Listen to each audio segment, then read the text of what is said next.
opinion, unless there's an overwhelming amount of medical records, you should always list the records that you reviewed. If you don't list the records that you reviewed, that's going to be a problem because they're always going to wave around some record and ask you, did you review it? And if you don't have a list, then you're going to have to go try and go through your long report and see if somehow it's mentioned in there. Yes? If you list the records, like if you document, I reviewed these and everything, then can you make that statement at the end? Well, the question is, if you list the records, can you say it's based upon the records that I reviewed? It would be better to say based upon the above records, okay?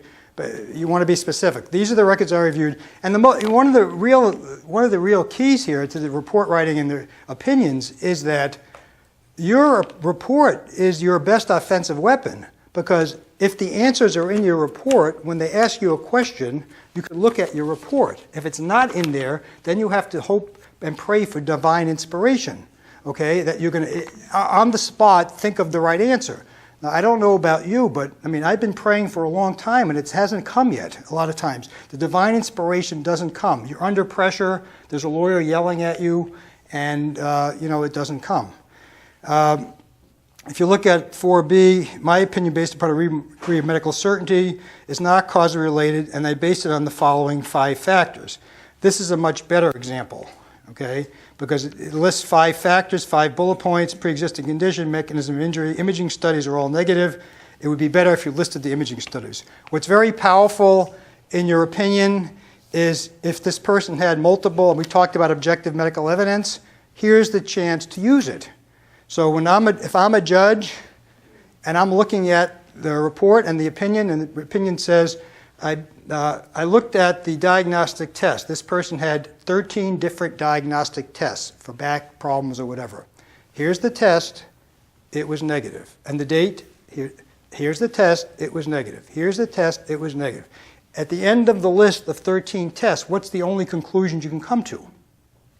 That most likely the person doesn't have that condition, or it's not that serious. So that's how you back up your opinion. So instead of saying just the imaging studies were all negative, if you have a series of imaging studies, tweeze them out and put them in a little paragraph.